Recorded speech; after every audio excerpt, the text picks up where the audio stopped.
ரிஷபம், தாயை விட்டு பிரியும் கர்மா.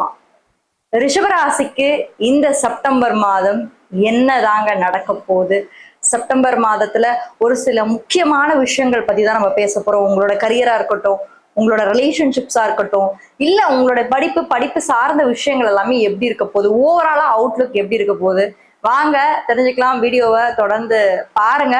அது மட்டும் இல்லாம புதுசா வரவங்க நம்மளுடைய சேனலுக்கு வந்துட்டு இருக்கீங்க அப்படின்னா மறக்காம சப்ஸ்கிரைப் பண்ணுங்க மக்களை. ஏன்னா தொடர்ந்து நான் பார்த்துட்டு இருக்கேன் உங்களுடைய சப்போர்ட் வந்து எந்த அளவுக்கு நம்மளுடைய சேனல்ல இருக்கு, அதை நான் தொடர்ந்து பார்த்துட்டு இருக்கேன். தொடர்ந்து ஆதரவு கொடுத்து நம்மளுடைய சேனலோட வளர்ச்சிக்கு நீங்க சப்போர்ட்டா இருங்க. அது மட்டும் இல்லாம நீங்க என்ன ராசியில பிறந்தீங்க, என்ன நட்சத்திரத்துல பிறந்தீங்க அப்படின்றத மறக்காம கீழே கமெண்ட் பண்ணுங்க.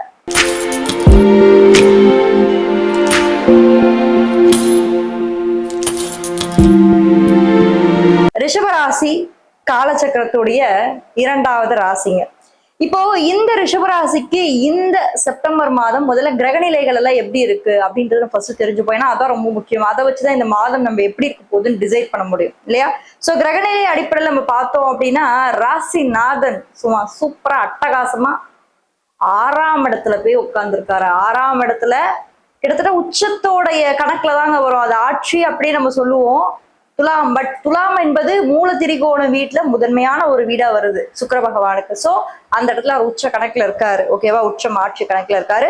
அடுத்து 2ஆம் இடத்துல செவ்வாய் பகவான் ரொம்ப அருமையா வந்து உட்கார்ந்துருக்காரு. 3ஆம் இடத்துல குரு, 4ஆம் இடத்துல சூரியனும் கேதுவும், 5ஆம் இடத்துல உச்சத்துல புதன், உங்களுக்கு 10ஆம் பாவத்துல ராகு. அடடா, 10ல ராகு, கோடி லாபம் அப்படின்னு வாங்க. எங்க கோடியில புரண்டுகிட்டு இருக்கோம் நாங்க, நீங்க வேற அப்படின்ற மாதிரி இருக்கு. அடுத்து 11ஆம் இடத்துல சனி பகவான்.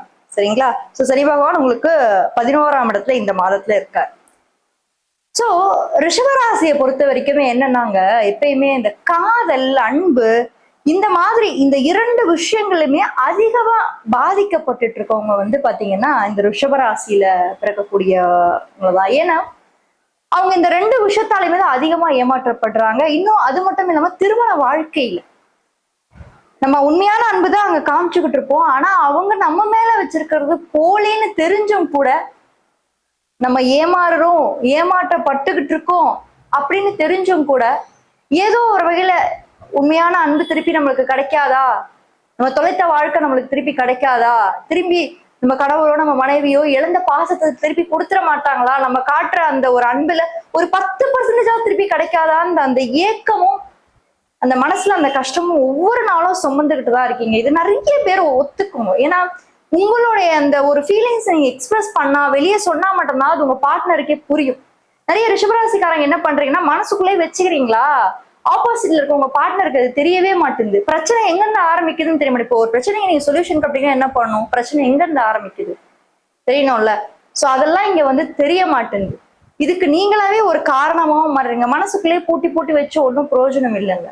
அதை வெளியே நீங்க எக்ஸ்பிரஸ் பண்ணுங்க. திருமண வாழ்க்கையுமே உங்களுக்கு அப்படிதான் அமையுது. சில ரிஷபராசிக்காரங்களுக்கு வந்து பாத்தீங்கன்னா ஆண்களுக்கு பெண் சாபமானது ஏற்படுது. அவங்க குல வம்சத்துல வந்து பாத்தீங்கன்னா பெண்களுக்கு கல்யாணமே ஆகாம போறது, பெண்களுக்கு வந்து பாத்தீங்கன்னா குழந்தைகளே அதிகமா பிறக்காம போறது, இந்த குல சாபங்கள், பெண் சாபங்கள் எல்லாமே அதிகமாவே இந்த ஒரு பர்டிகுலரா ஒரு ராசிக்கு அமையுது. இதுக்கு நீங்க வழிபாடு அப்படின்ற ஒரு விஷயம் அப்படின்னா குலதெய்வ வழிபாடுதான் நீங்க பண்ணி ஆகும்.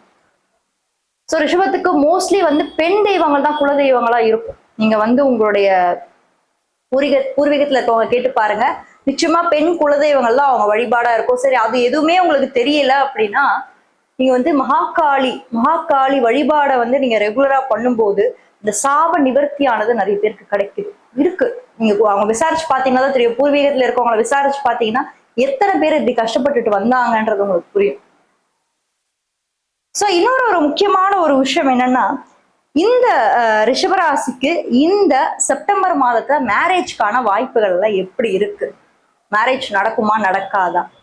ஆல்ரெடி நாங்க லவ் பண்ணிட்டு தாங்க இருக்கோம், ஆனா என்ன சொல்றது, வீட்டுல வந்து ஒத்துக்க மாட்டாங்க. அப்பா அம்மா வந்து கொஞ்சம் அகெயின்ஸ்டா இருக்காங்க. கேஸ்ட் பிரச்சனை, அதுக்கப்புறம் வந்து பாத்தீங்கன்னா ஏதோ ஒரு வகையில எங்களுக்கு ஒரு பிரச்சனை வந்துகிட்டே தான் இருக்கு. மெயினா வந்து கேஸ்ட சொல்றாங்க. மெயினா வந்து அந்த ஒரு பேரியர்னாலே எங்க ஃபேமிலியில இருக்கவங்க ரொம்ப அகெயின்ஸ்டாவே போறாங்க. இது சரியாகுமா அப்படின்ற ஒரு கேள்வி எல்லாமே வந்து ரிஷபத்துக்கு வந்து இருக்கு. அதுவுமே கொஞ்சம் இந்த வருங்க. இது பிரச்சனைக்குள்ள ஒருத்தர் வந்து பண்ற ஒரு பாவமானது தொடர்ந்து அந்த வம்சாவழிகளே பாதிக்காது. அதனாலதான் குலதெய்வ வழிபாடுகள் பண்ணுங்க. அப்பதான் உங்களுக்கு சீக்கிரம் திருமணம் ஆகும் அப்படின்னு நம்ம சொல்லிட்டு இருக்கோம். சோ அந்த வகையில இந்த செப்டம்பர் மாதம் அப்படின்றது உங்களுக்கு பிரச்சனையை நிவர்த்தி பண்ணக்கூடிய இடத்துல கிரகங்கள் இருக்கு. ஏன்னா ராசிநாதனான சுக்கிர பகவான் இந்த மாதம் 6ஆம் இடத்துல இருக்காரு. சோ உங்களுக்கு இருக்கக்கூடிய அந்த கண் திருஷ்டியா இருக்கட்டும், சில விஷயங்கள் உங்க வாழ்க்கையில வந்து உங்களுக்கு ஏற்பட்ட அந்த கஷ்டங்களா இருக்கட்டும், பாதிப்புகளா இருக்கட்டும், போராட்டங்களா இருக்கட்டும், அனைத்தையுமே தகர்த்து எரியக்கூடிய இடத்துல வந்து சுக்கிர பகவான் இந்த மாதம் ரொம்ப பவர்ஃபுல்லா என்னை யாரும் இங்க இருந்து ஒன்றும் பண்ண முடியாது, முடிஞ்சதை பாருங்கடா அப்படின்ற மாதிரி வந்து உட்கார்ந்துருக்காரு. ஸோ ரொம்ப பவர்ஃபுல்லா இருக்கு, தைரியமா பண்ணுங்க. கரியர் எப்படி இருக்க போகுது இந்த மாதம்? ரிஷபராசியை பொறுத்த வரைக்கும் ராசிக்கு 10ல ராகு, அருமையான ஒரு பிளேஸ்மெண்ட் தான். ஆனா இப்ப வரைக்கும் வேலை கிடைக்கலையே அப்படின்ற மாதிரிதான் இருக்கு இங்க பல பேருக்கு. நல்ல ஒரு பிளேஸ்மெண்ட் தான். ஸோ ராசிக்கு 10ல ராகு உட்கார்ந்தாலே நல்ல ஒரு வாய்ப்பு இதெல்லாமே கிடைக்கணும். பட் சில ரிஷபராசிக்காரங்களுக்கு இந்த மாதத்துல இந்த சூரியன் கேதுவோட இணைவு இருக்கிறதுனால தாய் வழியில இருக்கவங்க கிட்ட கொஞ்சம் பிரியறதுக்கான கொஞ்சம் வாய்ப்பு, அதுவும் தற்காலிகமான ஒரு பிரிவா தான் இருக்கும். சரிங்களா? தற்காலிகமா தாயை விட்டு பிரியறதுக்கான வாய்ப்புகள் கொஞ்சம் இந்த மாதம் வேலை நிமித்தமாவோ இல்ல ஏதோ ஒரு விஷயமா நீங்க ஒரு ஒரு லாங் டிராவல் பண்ணிட்டு வர மாதிரி ஒரு 2 மாசமோ 3 மாசமோ கொஞ்சம் பிரிஞ்சு டிராவல் பண்ண மாதிரி. அதிகமா ரிஷபராசிக்காரங்களுக்கு பிரச்சனை வர்றதே அம்மாவோட தான் இருக்கும், பெண் வழி உறவுகளால மட்டும்தான் இருக்கும். சோ ரிஷபராசியில இருக்கவங்க நிறைய வந்து பாத்தீங்கன்னா பெண் வழி உறவுகளால நிறைய பிரச்சனைகள் அனுபவிச்சிருங்க. பெண் கர்மாவும் தாய் வழி உறவுகளால நிறைய கர்மாக்களும் ரிஷபத்துக்கு உண்டு. ஏன்னா இந்த ராசியில சந்திரனும் சுக்கிரனும் ஆளுமை பெற்றது. சுக்கிரனோட ஒரு ராசியா இருந்தாலும் சந்திரன் உச்சமாறார் இல்லையா, பெண் தெய்வம், தாய், அம்மா. சோ அதனாலதான் இவ்வளவு பிரச்சனைகளும் அவங்க அனுபவிச்சுட்டு இருக்காங்க. சோ இங்க ஜனன ஜாதகத்துல பாருங்க, யாராவது ஒரு ஃப்ரெண்ட் இதெல்லாம் கஷ்டப்படுறாங்கன்னா மறக்காம ஷேர் பண்ணுங்க. எஜுகேஷன், படிப்பு சார்ந்த விஷயங்கள் இதெல்லாம் எப்படி இருக்க போகுதுன்னா ரொம்ப அட்டகாசமா இருக்குங்க, பயப்படவே வேண்டாம்.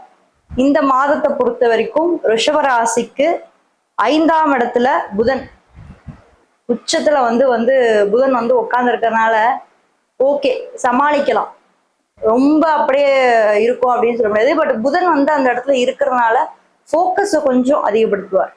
கொஞ்சம் சோம்பேறித்தனமா இருப்பீங்க, விடுங்க பாத்துக்கலாம். ஏன்னா இது வந்து சனியோட ஆட்சி பெற்ற ஒரு வீடு இல்லையா, சந்திரன் வந்து உச்சம், சனியோட ஆட்சி, சுக்கிரனோட ஒரு ஆட்சி பெற்ற ஒரு வீடா இருக்கிறதுனால விடுங்க பாத்துக்கலாம் அப்படின்ற ஒரு இது இருக்கும். பட் போக்கஸ்ஃபுல்லா படிப்பீங்க. சரி ஓகே, எடுத்த காரியத்தை பெருமளவு ஒரு வச்சு சரி இன்னைக்கு ஒரு சப்ஜெக்ட் இதை முடிக்கணும் அப்படின்னா அந்த அளவு ஒரு கான்சென்ட்ரேஷன் இருக்கும். இல்ல மேல் படிப்புக்கு படிக்கிறதுக்கு வாய்ப்பு இருக்கா, என் குழந்தை இன்னும் நல்லா படிக்குமா, நல்லா இப்ப கொஞ்சம் மந்தமா இருக்காங்க, நல்லா படிக்கிறதுக்கு வாய்ப்பு இருக்கான்னா கண்டிப்பா உங்களுக்கு 9 கூடியவனே வந்து 11ஆம் இடத்துல இருக்கிறதுனால நல்லா படிக்கக்கூடிய வாய்ப்புகள், மேலும் மேலும் வளரக்கூடிய வாய்ப்புகள், ஏதோ ஒரு வகையில உங்களுக்கு ஒரு மாற்றத்தை கொடுக்கக்கூடிய வாய்ப்புகள் எல்லாமே வந்து நிச்சயமா இந்த ஒரு காலகட்டம் உங்களுக்கு வந்து ஏற்படுத்தும். ஏன்னா ஒரு சில விஷயங்கள் தடையா இருக்கும், தாமதமா இருக்கும். ஆனா அது எல்லாத்தையும் முறியடிச்சு உங்களால வர முடியும் அப்படின்ற தன்னம்பிக்கையை மட்டும் நீங்க கைவிட்டுறாதீங்க. ஏன்னா நீங்க எப்பெல்லாம் தன்னம்பிக்கையை கைவிடுறீங்களோ அப்பெல்லாம் உங்களுக்கு குழி தோன்றதுக்கு பின்னாடியே ஒருத்தன் உட்காந்துருப்பான். அதனால தன்னம்பிக்கையா இருங்க, நல்லதே நடக்கும். மேஷராசி பத்தி தெரிஞ்சுக்கணும்னா இந்த வீடியோல ஃபர்ஸ்ட் லிங்க்ல கொடுத்துருக்கேன், மறக்காம அதையும் போய் செக் பண்ணுங்க. யாராவது ஒரு ஃப்ரெண்டுக்கு இந்த வீடியோ ஷேர் பண்ணி ஹெல்ப் பண்ணணும்னு நினைச்சீங்கன்னா மறக்காம ஷேர் பண்ணி ஹெல்ப் பண்ணுங்க. உங்களுக்கு எங்கிட்ட இருந்து பர்சனல் கன்சல்டேஷன்ஸ் வேணும் அப்படின்னா கீழே இருக்க வாட்ஸ்அப் நம்பர் மூலமா நீங்க என்ன தொடர்பு கொள்ளலாம். தேங்க்யூ.